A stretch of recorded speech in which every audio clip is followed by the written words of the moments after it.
دوستان سلام. نارنگی گونه‌ای از مرکبات است که پیوند بین پرتقال ماندارین برگ‌بید و پرتقال شیرین است. این میوه دارای پوست نرم و براق و به رنگ نارنجی است. خاصیت اسیدی این میوه از پرتقال کمتر است. نارنگی میوه آبدار و شیرین است. این میوه منبعی سرشار از مواد مغذی از جمله ویتامین ها، مواد معدنی، آنتی اکسیدان ها، فیبرهای غذایی و پلیفنول است. این ترکیبات نارنگی را به میوه مفید برای ما تبدیل کردند. مصرف این میوه فواید متعددی برای سلامت و زیبایی انسان دارد. اگرچه نارنگی یا همان کلمنتین برای سلامت و زیبایی ما بسیار مفید است، اما بهتر است آن را به اندازه مصرف کنیم. مصرف زیاد و بی‌رویه هر چیزی میتواند عواقبی به همراه داشته باشد. این مورد درباره مصرف زیاد نارنگی هم صدق میکند. در این قسمت به تفصیل به بررسی مهمترین مضرات و فواید نارنگی میپردازیم. نارنگی میوه‌ای به شدت اسیدی است و مصرف زیاد آن برای سلامت دندانهای ما مضر است. مقادیر فراوان اسید سیتریک موجود در نارنگی برای دندانهای ما ضرر دارد. اسید مینای دندان را از بین میبرد، لایه‌ای محافظ که دندانهای ما را پوشانده. زیاده روی در خوردن نارنگی مینای دندان را از بین میبرد و خطر بروز مشکلات دهانی از قبیل پوسیدگی دندان، بیماری‌های لثه و بوی بد دهان را افزایش می‌دهد. مصرف دائمی و متعادل نارنگی برای افرادی که به دنبال کاهش وزن هستند مناسب است. این میوه دارای کالری کمی است و به همین دلیل گزینه مناسب در رژیم غذایی لاغری به شمار می‌رود. در واقع تاثیر نارنگی در کاهش وزن به دلیل تعداد کالری‌های کم این میوه است. 100 گرم نارنگی حدوداً 47 کالری دارد. این رقم در مقایسه با سایر میوه‌ها مثل آووکادو، خرمالو، خرما، بلوبری و از این قبیل بسیار قابل توجه است. به علاوه فیبرهای غذایی موجود در نارنگی ما را برای مدت بیشتری سیر نگه می‌دارد. نیاز ما به پرخوری را کاهش می‌دهد. پرخوری یکی از علتهای اصلی ابتلا به بیماری چاقی است. به همین دلیل خوردن نارنگی پرخوری و به دنبال آن افزایش وزن را کنترل می‌کند. با این وجود توصیه می‌شود در مصرف نارنگی تعادل را رعایت کنید و مراقب تعداد کالری دریافتی روزانه خود باشید. در صورتی که در رژیم غذایی معمول خود کالری کافی را دریافت می‌کنید، یادتان باشد مصرف زیاد نارنگی منجر به افزایش کالری دریافتی و افزایش وزن خواهد شد. همچنین مصرف زیاد نارنگی خطر رفلکس اسیدی در دستگاه گوارش را افزایش می‌دهد. این عارضه ناشی از اسید سیتریک فراوان موجود در نارنگی است. رفلکس اسیدی وضعیتی است که در آن محتویات معده به سمت مری حرکت می‌کند. احساس سوزش در گلو و قسمت سینه به وجود می‌آورد و منجر به درد یا سوزش قلب می‌شود. رفلکس اسیدی دردناک نیست، اما ممکن است به پوشش مری آسیب رسانده و منجر به زخم و خونریزی در لوله گوارش شود. مصرف متعادل نارنگی به دلیل فیبرهای خوراکی موجود در آن برای سلامت معده و دستگاه گوارش مفید است. فیبرهای خوراکی موجود در نارنگی خاصیت ملین و ضد یبوست دارد. این فیبرها حرکت روده را تقویت و عمل دفع را آسان و راحت می‌کند. به این ترتیب مصرف نارنگی نه تنها در رفع یبوست، بلکه در درمان مشکلات گوارشی متعدد مثل شکم درد، سندرم روده تحریک پذیر و باد معده، ورم نفخ و از این قبیل مؤثر است. اگرچه فیبرهای خوراکی به سلامت دستگاه گوارش کمک می‌کنند، اما توصیه می‌شود در خوردن نارنگی تعادل را رعایت کنید. مقادیر فراوان فیبرهای خوراکی برای سلامت دستگاه گوارش ضرر دارد و منجر به مشکلاتی از قبیل گاز روده، انسداد روده، جذب پایین مواد مغذی و از این قبیل می‌شود. همچنین گفته می‌شود فیبرهای خوراکی آب بیشتری جذب می‌کنند. این ویژگی فیبرهای خوراکی منجر به کاهش خطر بروز اسهال می‌شود، اما مصرف بیش از اندازه فیبرهای خوراکی و عدم نوشیدن آب کافی منجر به از دست دادن آب بدن و بروز مشکلاتی مثل سوء هاضمه، یبوست، اسپاسم عضلانی می شود. نارنگی منبعی سرشار از آنتی اکسیدان‌های فراوان است. ویتامین C، ویتامین آ و ترکیباتی مثل مواد شیمیایی گیاهی مثل فیتوکمیکال ها و پلیفنول ها از جمله آنتی اکسیدان‌های موجود در نارنگی است. به دلیل وجود این ترکیبات و آنتی اکسیدان ها نارنگی میوه بسیار مفید برای سلامت انسان است.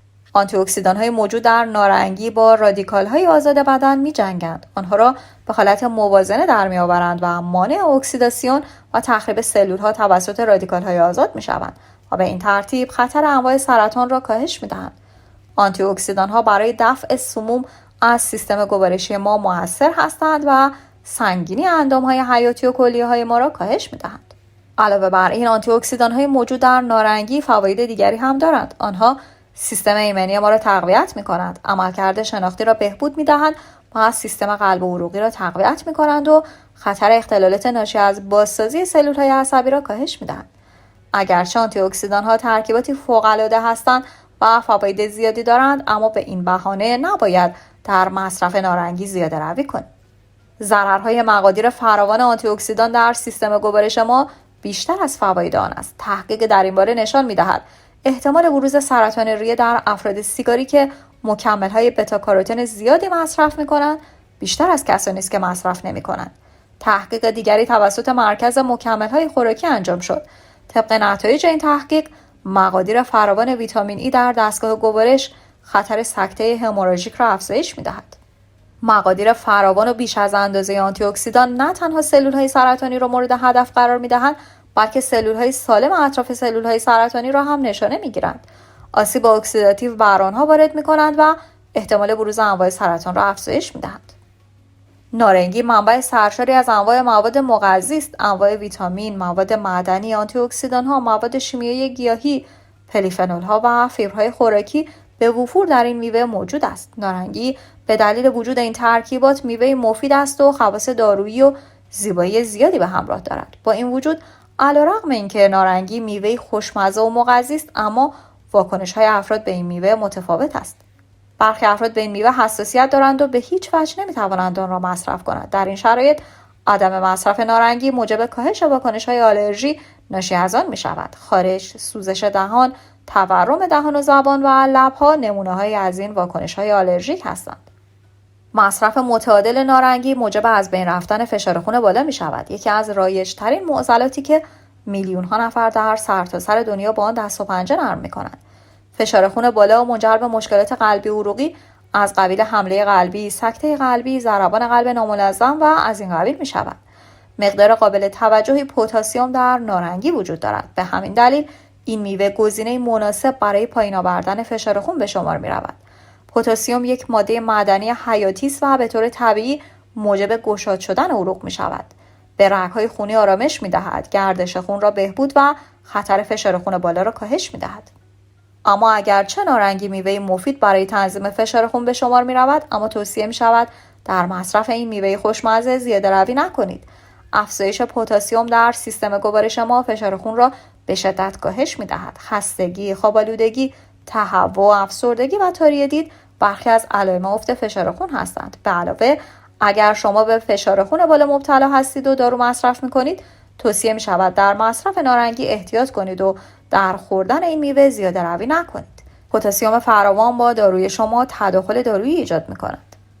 در مواردی دیده شده است مصرف متعادل نارنگی برای افراد مبتلا به دیابت و کسانی که در معرض ابتلا به دیابت قرار دارند مفید است. شاخص قند خون نارنگی پایین است. شاخص قند خون مواد غذایی سرعت آزادسازی قند در جریان خون را نشان می دهد. این شاخص بر اساس مقیاس 0 تا 10 اندازه گیری می شود. هرچه شاخص قند خون یک ماده غذایی پایین تر باشد، سرعت آزادسازی قند در جریان خون هم کمتر می شود. شاخص قند خون نارنگی بسیار پایین است. به عبارت دیگر در نتیجه خوردن نارنگی قند با سرعت بسیار کمی در خون ترشح می شود. افزایش ناگهانی سطح قند خون رخ نمی دهد و دیابت مدیریت می شود. با این وجود اگرچه نارنگی به تنظیم سطح قند خون کمک می کند، اما توصیه می شود در مصرف این میوه زیاده روی نکنید. مصرف زیاد نارنگی قند خون شما را پایین تر از حد عادی می برد و منجر به افت قند خون می شود. در چنین حالتی سطح قند خون شما پایین تر از حد نرمال است. گرسنگی بیش از حد، تعریق بیش از حد، بیهوش شدن، تهوع و استفراغ از علائم افت قند خون است. بارداری مرحله مهم در زندگی هر زن است. زن باردار باید از یک رژیم غذایی کامل و سرشار از مواد مغذی پیروی کند. او باید ویتامین ها و مواد معدنی را به مقدار کافی دریافت کند. نارنگی گزینه مناسب برای مصرف در دوران بارداری به شمار می رود. هر آنچه زن باردار در طول دوران بارداری می خورد و می نوشد در سلامت خودش و سلامت رشد جنین مؤثر است. نارنگی منبعی سرشار از مواد مغذی از قبیل ویتامین ها، مواد معدنی، آنتی اکسیدان ها، مواد شیمیایی گیاهی و پلیفنول است. آنتی اکسیدان های موجود در نارنگی مانع از اکسیداسیون رحم توسط رادیکال های آزاد می شود و یک بارداری سالم را فراهم می کند. ویتامین ها و مواد معدنی موجود در نارنگی تغذیه مناسبی برای مادر و جنین به شمار می روند. با این وجود توصیه می شود در مصرف نارنگی در دوران بارداری نیز زیاده روی نکنید و تنها پس از مشورت با پزشکان را مصرف کنید. مادران شیرده نیز باید در مصرف نارنگی احتیاط کنند و از مصرف بی‌رویه آن بپرهیزند. میزان متعادل مصرف نارنگی از نظر ما 3 عدد در روز است و مصرف 5 عدد نارنگی در روز ممکن است دردسرآفرین باشد و مراقب باشید هرگز نارنگی را به صورت مخلوط با شیر گاو میل نکنید. ترکیب این دو موجب بروز دردهای شدید شکمی خواهد شد. نظر شما در این رابطه چیست؟